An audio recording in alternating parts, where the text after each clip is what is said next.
tutti ragazzi, benvenuti al vostro Luca Talan. Come state ragazzi? Tutto bene?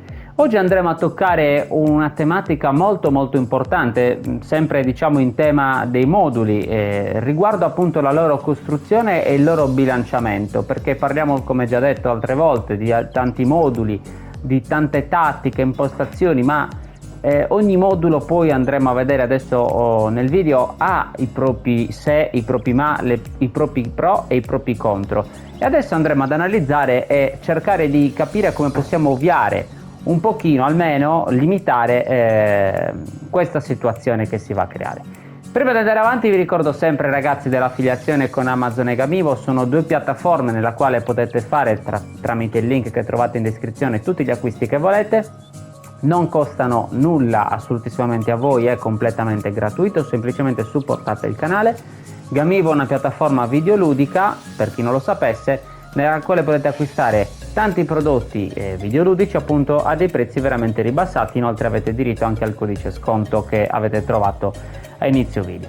Quindi ragazzi andiamo subito sullo schema di gioco. Adesso io ho impostato una squadra, una delle mie vecchie, ma partiamo diciamo dai moduli più semplici, perché poi i moduli particolari hanno magari troppe cose da dire, troppe cose da analizzare eventualmente, perché sono molto particolari. Allora ragazzi, innanzitutto dobbiamo capire quando vogliamo andare a bilanciare un modulo. Ad esempio, ecco, io adesso ho impostato un 4-3-3 basico, proprio di quelli semplici.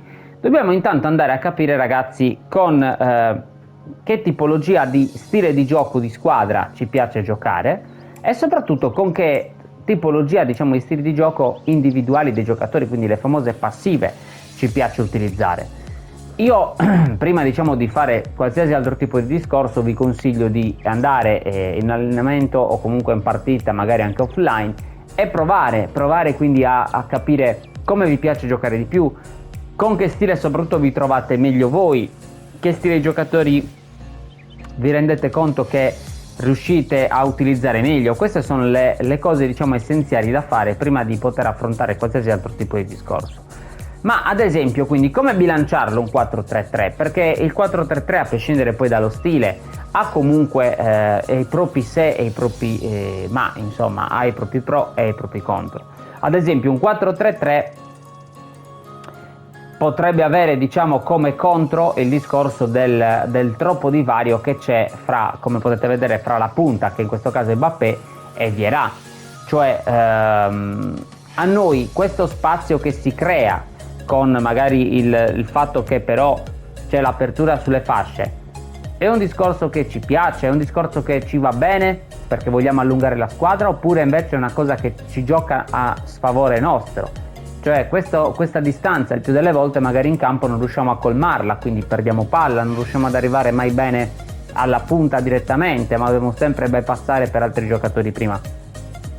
Questa ragazzi è una cosa che ci dobbiamo chiedere, perché se noi non ci piace il 4-3-3 messo così e quindi c'è troppa distanza, dicevo, fra Vieira e Mbappé, dobbiamo ovviare a questo discorso. E come possiamo farlo? Ad esempio possiamo mettere magari un Vieira che è un incontrista, o comunque se non abbiamo Vieira va benissimo anche un onnipresente, e già in questa maniera comunque che tenderanno a spingersi di più in avanti, riduciamo praticamente la distanza con la punta. O viceversa, vogliamo lasciare per forza il collante perché siamo innamorati di quel giocatore, vogliamo usare Vieira con istruzione difensiva, va bene, lo possiamo fare, ma magari allora a quel punto, se però il nostro problema rimane la distanza fra i due giocatori, possiamo mettere Mbappé seconda punta, o magari metterci non più Mbappé, ma magari metterci, ecco per dire, un Neymar che ci hanno regalato da poco, che è attaccante di rientro, e in questa maniera comunque si va a colmare quella che è la distanza fra questi due giocatori. Perché? Perché comunque faranno dei movimenti diversi rispetto a quelli magari che avevamo prima, e quindi possiamo magari girare alla fine molto meglio. O ad esempio magari possiamo quindi ovviare a questa distanza qui, magari spostando, come ho visto fare a molti, il 4-3-3, magari mettendoci i due CC sopra diciamo Vieira, e quindi anche in questa maniera praticamente avremo ridotto lo spazio dal centrocampo alla prima punta. quindi giocare, come vi dicevo, con il falso 9 oppure modificare insomma un po' attorno.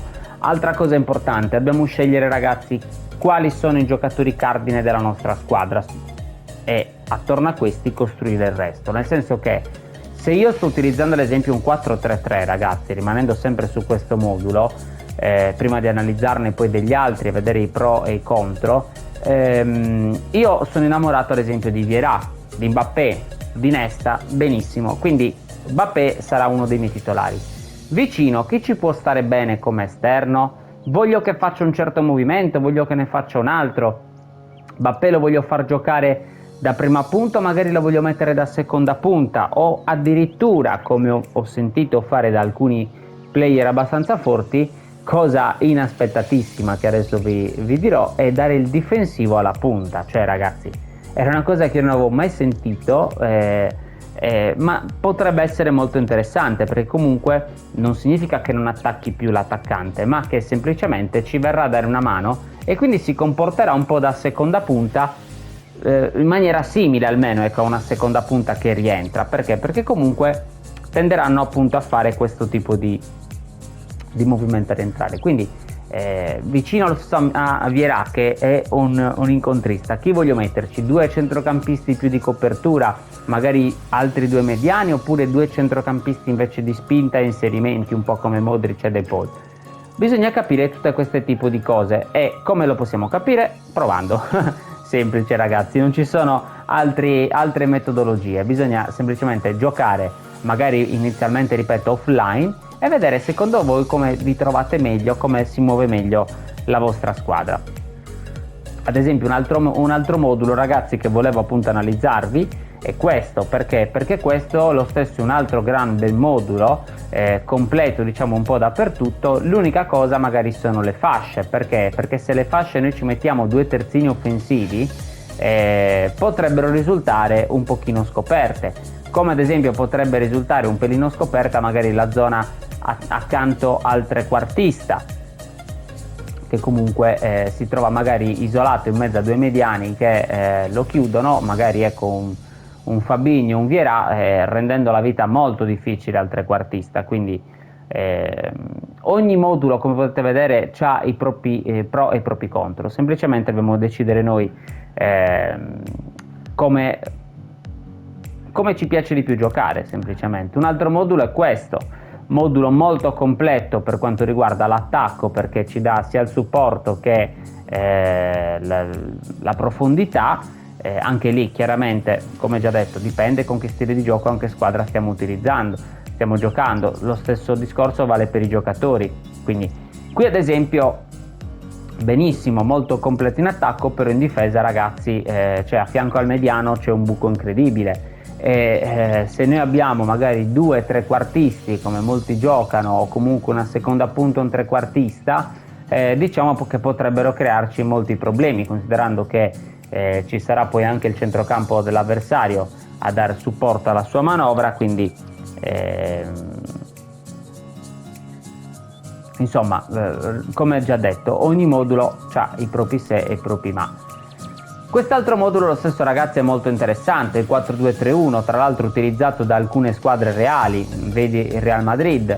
Perché comunque dà sia supporto in attacco che sia supporto in difesa. L'unica cosa, appunto, l'attacco sì, supporto, ma non ha dei giocatori fissi lì, quindi a quel punto anche noi dobbiamo scegliere che tipologia di gioco vogliamo fare, magari utilizzando questo modulo, perché il resto del campo bene o male è molto ben coperto. Però ad esempio in questo caso io consiglierei un attaccante che faccia reparto da solo, quindi magari grosso fisicamente, con Lewandowski, un Vlahovic, un Haaland, che comunque magari ricevono palla, sono imponenti e riescono a far salire la squadra, quindi a far accorciare il trequartista, che libererà poi magari lo spazio sulle fasce, darà la palla sulle fasce per i 2 CL. Lasciate perdere adesso i giocatori che ho io in campo, però è per farvi capire magari le dinamiche di gioco che si potrebbero andare a creare. Quindi questo, ragazzi, tutto questo discorso come si può ovviare? Si può ovviare con gli stili di gioco, come già detto, e con le istruzioni, ragazzi, perché anche le istruzioni comunque giocano un loro ruolo determinante. Io consiglio, ragazzi, di partire sempre quando state provando un modulo nuovo, soprattutto se è molto diverso dai vecchi, ma in generale di non dare istruzioni. Le istruzioni magari poi le date a partita in corso ai giocatori, perché ho notato una cosa anche ultimamente col nuovo aggiornamento, ma già anche con la vecchia season che appena conclusa, ragazzi, le squadre stanno girando meglio con poche istruzioni o comunque senza, con giocatori, sembra paradossale dato che il gioco ci mette ogni settimana pool da girare spendendo soldi veri, ma ho notato che le squadre composte da giocatori base o al massimo da qualche pot settimanale sono praticamente, ragazzi, delle squadre che stanno girando molto molto meglio. Io ne ho avuto la prova su me stesso perché avevo deciso un mesetto fa all'incirca di utilizzare l'Inter quasi full base e, ragazzi, cioè, battevo squadre invece dove avevano per lo più leggende, quindi è per farvi capire. Però, ragazzi, appunto, di queste cose ci ho già fatto dei video specifici e vi rimando a quelli. Un'altra cosa importante, ad esempio, adesso guardando questo modulo, sono le coppie dei giocatori, cioè oltre quindi scegliere i giocatori cardine sulla quale attorno a costruire la squadra, dobbiamo scegliere, ragazzi, magari anche una coppia cardine, perché, ipotesi, giochiamo con due mediani, supponendo che questo sia il nostro modulo, giochiamo con due mediani, quindi che tipologia di giocatori ci piace abbinati?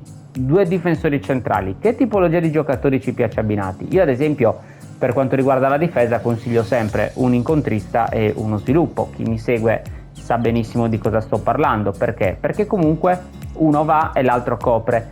Stessa identica cosa con i mediani, quindi mediani, un incontrista magari, ecco, un onnipresente va benissimo come Vierà, però vicino, ragazzi, io direi abbiniamoci un collante, eventualmente, se proprio che, un tra le linee, però, ragazzi, dipende un po' come ci piace, cioè come ci piace a noi giocare, perché ricordiamoci che con un collante e un incontrista avremo comunque copertura e riconquista della palla. Con un incontrista e un tra le linee come ho io adesso è un centrocampo molto offensivo, quindi che si tenderà a recuperare palla magari alto, quindi nella zona quasi della tre quarti avversaria, però se riescono gli avversari a saltarci con un lancio, con qualche passaggio, possiamo trovarci noi in difficoltà, perché appunto a centrocampo sono saliti tutti e non abbiamo più nessuno. Quindi, ragazzi, è importante scegliere queste cose, ripeto, solo provando si possono capire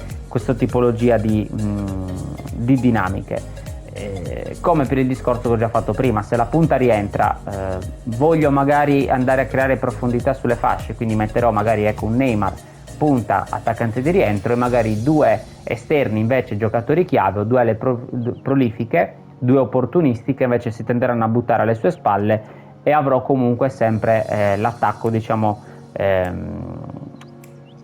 ben coperto, ecco, il classico, il famoso no falso 9.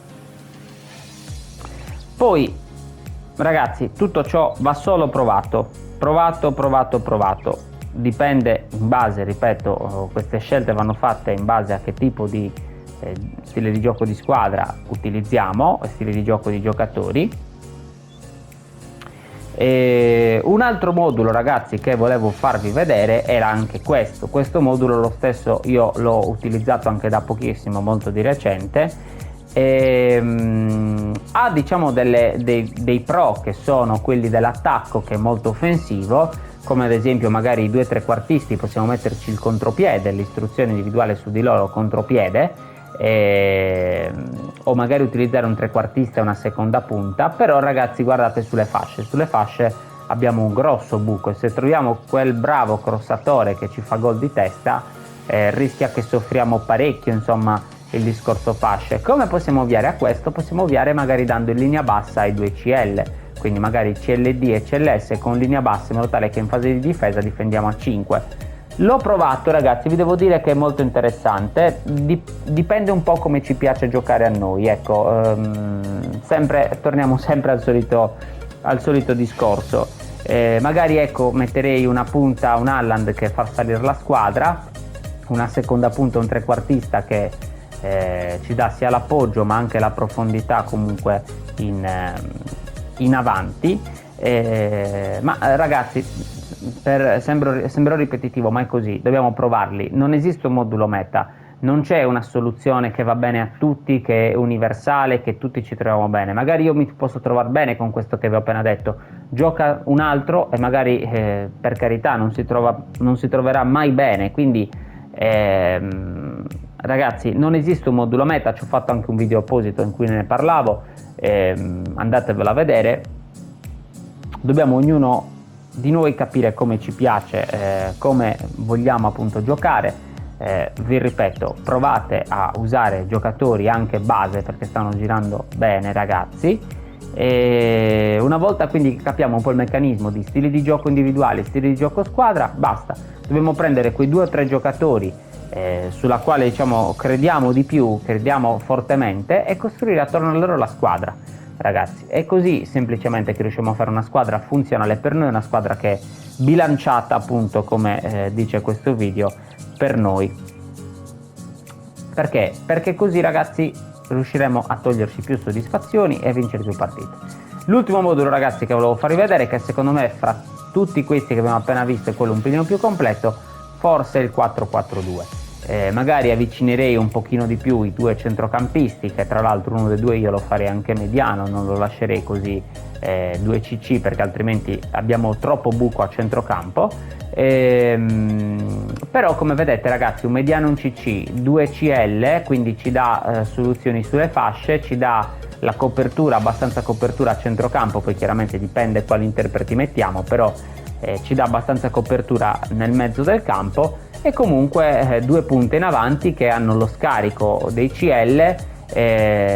Insomma, è un modulo abbastanza completo. Anche questo certo può avere una controformazione che le dà fastidio, magari ecco, con un trequartista avevo che gioca lì in mezzo fra i 2 centrocampisti e i 2 difensori centrali, che può creare qualche problema,